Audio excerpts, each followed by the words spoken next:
Hi friends, welcome to my channel. ಆಸಿ ಇವತ್ತಿನ update ಏನಿರುತ್ತೆ ಅಂತ ನೋಡ್ಕೊಂಡು ಬರೋಣ. ಸೂರ್ಯನ ಫ್ರೆಂಡ್ ಶೀತ ಒಂದು ಕಾರನ್ನು ತೊಗೊಂಡು ಬಂದಿರ್ತಾನೆ ಕಾರ್ ಶೆಡ್ಡಿಗೆ. ಅದನ್ನು ಮೀನನ ಹತ್ರ ಡೆಕೋರೇಟ್ ಮಾಡಲಿಕ್ಕೆ ಹೇಳ್ತಾನೆ. ಅದು ಮದುವೆಗೆ ಬಳಸುವಂಥ ಕಾರ್ ಆಗಿರುತ್ತೆ. ಹಾಗೆ ಅವರ ಫ್ರೆಂಡ್ಸ್ ಎಲ್ಲ ಕೇಳ್ತಾರೆ, ಇದು ಯಾರ್ದು ಕಾರು ಅಂತೇಳಿ. ಇದು ಮದುವೆ ಡೆಕೋರೇಷನ್ಗೆ ಹೋಗ್ತಾ ಇದೆ, ಇದನ್ನು ನಾನು ಡೆಕೋರೇಷನ್ ಮಾಡಲಿಕ್ಕೆ ತಂದೆ ಅಂತ ಹೇಳ್ತಾನೆ.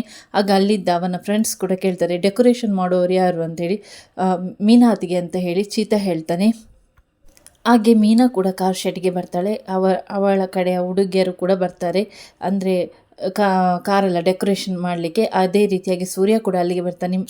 ಮೀನಾ ಸೂರ್ಯಳನ್ನು ನೋಡ್ತಾನೆ, ಸೂರ್ಯ ಮೀನಾಳನ್ನು ನೋಡ್ತಾನೆ. ಸೂರ್ಯ ಮೀನಾಳನ್ನು ನೋಡಿದಾಗ ಸೂರ್ಯ ತುಂಬ ಪದ್ಯಗಳನ್ನು ಹೇಳ್ತಾ ಇರ್ತಾನೆ. ಮೀನಾ ಯಾವುದಕ್ಕೂ ತಲೆ ಕೆಡಿಸ್ಕೊಳ್ಳೋದೇ ಇಲ್ಲ. ಸೂರ್ಯನಿಗೆ ಮಾತಾಡುವಂಥ ಮನಸ್ಸಿರುತ್ತೆ, ಆದರೆ ಅವನ ಬಿಗುಮಾನ ಬಿಡುವುದಿಲ್ಲ. ಹಾಗೆ ಅಲ್ಲಿದ್ದ ಫ್ರೆಂಡ್ಸ್ ಎಲ್ಲ ಕೇಳ್ತಾರೆ, ಅಂದರೆ ಸೂರ್ಯನ ಹತ್ರ, ಸೂರ್ಯ ಮಾತಾಡೋ ಅತ್ತಿಗೆ ಹತ್ರ ಅಂತ ಹೇಳಿ. ಅದಕ್ಕೆ ಸೂರ್ಯ ನಾನು ಮಾತಾಡಲ್ಲ ಅಂತ ಹೇಳಿ ಹೇಳ್ತಾನೆ. ಅದಕ್ಕೆ ಚೀತಾ ಹೇಳ್ತಾನೆ, ನೀನು ತಾನೇ ಅತ್ತಿಗೆಯನ್ನು ಮನೆ ಬಿಟ್ಟು ಕಳಿಸಿರುವಂಥದ್ದು ಅಂತ ಹೇಳಿ. ಅದಕ್ಕೆ ಸೂರ್ಯ ಹೇಳ್ತಾನೆ, ನಾನು ಮನೆ ಬಿಟ್ಟು ಹೋಗು ಅಂದರೆ ಹೋಗೋದಾ, ನಾನು ಮಾತಾಡಿದಲ್ಲ, ನನ್ನ ಒಳಗಿರೋದನ್ನು ಹೇಳ್ತಾನೆ ಸೂರ್ಯ. ಅಂದರೆ ಸೂರ್ಯ ತುಂಬ ಕುಡ್ದಿರುತ್ತಾನೆ ಆ ಸಮಯದಲ್ಲಿ. ಹಾಗೆ ಅದು ಅವಳ ಮನೆ ಅಂತ ಹೇಳ್ತಾನೆ. ಆಗ ಮೀನನಿಗೆ ಕೂಡ ಖುಷಿಯಾಗುತ್ತೆ. ಸೂರ್ಯ ನೀನು ಕರೆದ್ರೆ ಖಂಡಿತ ಅತ್ತಿಗೆ ಬರ್ತಾರೆ ಅಂತ ಹೇಳಿ ಚೀತಾ ಕೂಡ ಹೇಳ್ತಾನೆ. ಆದರೆ ನಾನು ಕರೆಯೋದು ಏನಿದೆ, ಅವಳ ಮನೆಗೆ ಅವಳು ಯಾವಾಗ ಬೇಕಾದರೂ ಬರ್ಬೋದಂತ ಹೇಳ್ತಾನೆ ಸೂರ್ಯ. ಆದರೆ ಮೀನಾ ಯಾವುದಕ್ಕೂ ತಲೆ ಕೆಡಿಸ್ಕೊಳ್ಳೋದಿಲ್ಲ, ಅವಳ ಪಾಡಿಗೆ ಅವಳು ಡೆಕೋರೇಷನ್ ಮಾಡ್ಕೊಂಡಿರ್ತಾಳೆ. ಹಾಗೆ ಒಬ್ಬರು ಸೂರ್ಯನ ಫ್ರೆಂಡ್ ಬರ್ತಾರೆ ಕಾರ್ ಶೆಡ್ಗೆ, ನಾಮಕರಣದ ಇನ್ವಿಟೇಷನ್ ಕೊಡಲಿಕ್ಕೆ ಅಂತ ಹೇಳಿ. ಆಗ ಮೀನಾಳನ್ನು ಕೂಡ ನೋಡ್ತಾರೆ. ಮೀನಾ ಸಿಸ್ಟರ್, ನೀವು ಕೂಡ ಇಲ್ಲೇ ಇದ್ದೀರಾ ಅಂತ ಹೇಳಿ ಹೇಳ್ತಾರೆ. ಹಾಗೆ ಮೀನಾ ಹೇಗಿದ್ದೀರಾ ಅಣ್ಣ ಅಂತ ಕೇಳ್ತಾರೆ ಅವರ ಹತ್ರ.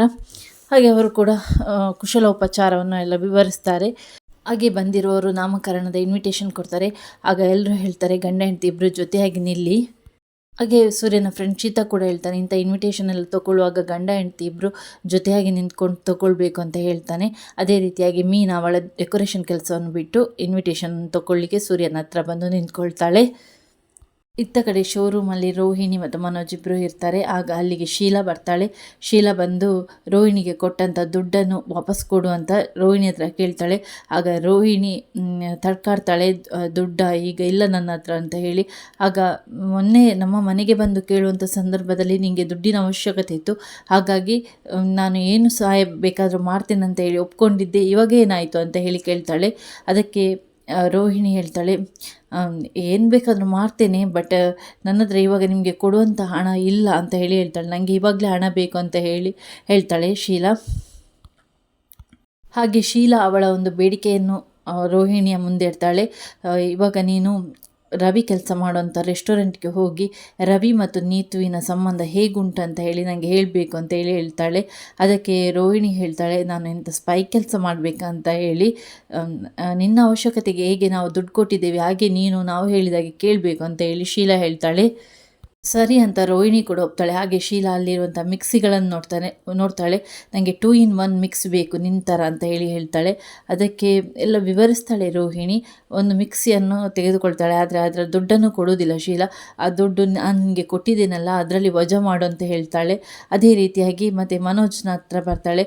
ಮನೋಜ್ ಕೇಳ್ತಾನೆ, ಇವರು ತೊಗೊಂಡ್ರೆ ಏನಾದರೂ ಅಂತ ಹೇಳಿ. ಹೌದು ಮನೋಜ್, ಅವರು ತೊಗೊಂಡ್ರು, ಮಿಕ್ಸಿ ತೊಗೊಂಡ್ರು, ಆದರೆ ದುಡ್ಡು ಎಲ್ಲಿ ಅಂತ ಕೇಳ್ತಾನೆ. ಅದು ಅವ್ರದ್ದು ಪೇಮೆಂಟ್ ಏನೋ ಸ್ವಲ್ಪ ಪ್ರಾಬ್ಲಮ್ ಆಗಿದೆ ಅಂತೆ, ಹಾಗಾಗಿ ನಾಳೆ ನನ್ನ ಅಕೌಂಟ್ಗೆ ಹಾಕ್ತೇನೆ ಅಂತ ಹೇಳಿದರು ಅಂತ ಹೇಳ್ತಾಳೆ ರೋಹಿಣಿ. ಅದಕ್ಕೆ ಮನೋಜ್ ಹೇಳ್ತಾನೆ, ಹಾಕದಿದ್ರೆ ಏನಂತೆ, ಮನೆಯಲ್ಲಿದ್ದಾಳಲ್ಲ ಮೈಕಮ್ಮ, ಅವಳ ಹತ್ರ ವಿಚಾರಿಸಿದ್ರೆ ಆಯಿತು ಅಂತ ಹೇಳಿ ಹೇಳ್ತಾಳೆ. ಅದಕ್ಕೆ ರೋಹಿಣಿ ಹೇಳ್ತಾಳೆ, ಮನೋಜ್ ನೀವು ಏನೇನೋ ಕೆಲಸ ಮಾಡೋಕ್ಕೋಗಿ ಯಾವುದೋ ಎಡ್ವರ್ಟ್ ಮಾಡ್ಕೊಳ್ಬೇಡಿ, ಸ್ವಲ್ಪ ಸುಮ್ಮನಿರಿ ಅಂತ ಹೇಳ್ತಾಳೆ. ಸೂರ್ಯ ಟ್ರಿಪ್ಪೆಲ್ಲ ಮುಗಿಸ್ಕೊಂಡು ಮನೆಗೆ ಬಂದಿರ್ತಾನೆ. ಒಂದು ಜೋರಾಗಿ ಹಸಿವಾಗಿರ್ತದೆ. ಆಗ ಡೈನಿಂಗ್ ಟೇಬಲಲ್ಲಿ ದೋಸೆ ಮತ್ತು ಅದಕ್ಕೆ ಬೇಕಾಗುವಂತಹ ಒಬ್ಬಟ್ಟು ಸಾರು ಎಲ್ಲ ರೆಡಿ ಇರುತ್ತೆ. ಸೂರ್ಯ ಹಾಗೆ ಒಂದು ಟಿಫಿನ್ನ ಬಾಯಿ ಓಪನ್ ಮಾಡಿ ನೋಡ್ತಾನೆ. ಘಮ ಘಮ ಬರುವಂಥ ದೋಸೆ ರೆಡಿ ಆಗುತ್ತೆ. ಆಗ ಅವನಿಗೆ ಗೊತ್ತಾಗುತ್ತೆ, ಇದು ಮೀನಂದೇ ಕೈ ರುಚಿ ಅಂತೇಳಿ, ಮೀನ ಮಾಡಿದ ಅಡಿಗೆ ಥರನೇ ಇದೆ ಅಂತ ಹೇಳ್ತಾನೆ. ಹಾಗೆ ಸೂರ್ಯ ಮೀನಾಳನ್ನು ಕರೀತಾನೆ. ಮೀನಾ ಎಲ್ಲಿದ್ಯಮ್ಮ ಅಂತ ಹೇಳಿ. ಮೀನಾ ಬರೋದೇ ಇಲ್ಲ. ಮೀನಾ ಮತ್ತು ಶ್ರುತಿ ಇಬ್ಬರು ಕೂಡ ಅಡಗಿ ಕುಳಿತುಕೊಳ್ತಾರೆ.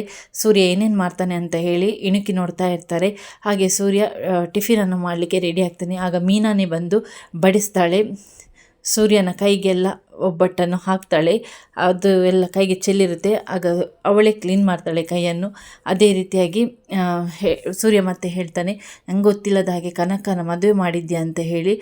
ಅದಕ್ಕೆ ಮೀನಾ ಹೇಳ್ತಾಳೆ, ನನ್ನದೇ ತಪ್ಪು, ನಾನು ಎಷ್ಟೋ ಸಾರಿ ನಿಮ್ಮ ಹತ್ರ ಕ್ಷಮೆಯನ್ನು ಕೂಡ ಕೇಳಿದ್ದೇನೆ ಅಂತ ಹೇಳಿ. ನಿಮಗೆ ಇಷ್ಟೆಲ್ಲದಿದ್ದರೆ ನಾನು ಇವತ್ತೇ ಮನೆ ಬಿಟ್ಟು ಹೋಗ್ತೇನೆ ಅಂತ ಹೇಳಿ ಹೇಳ್ತಾಳೆ.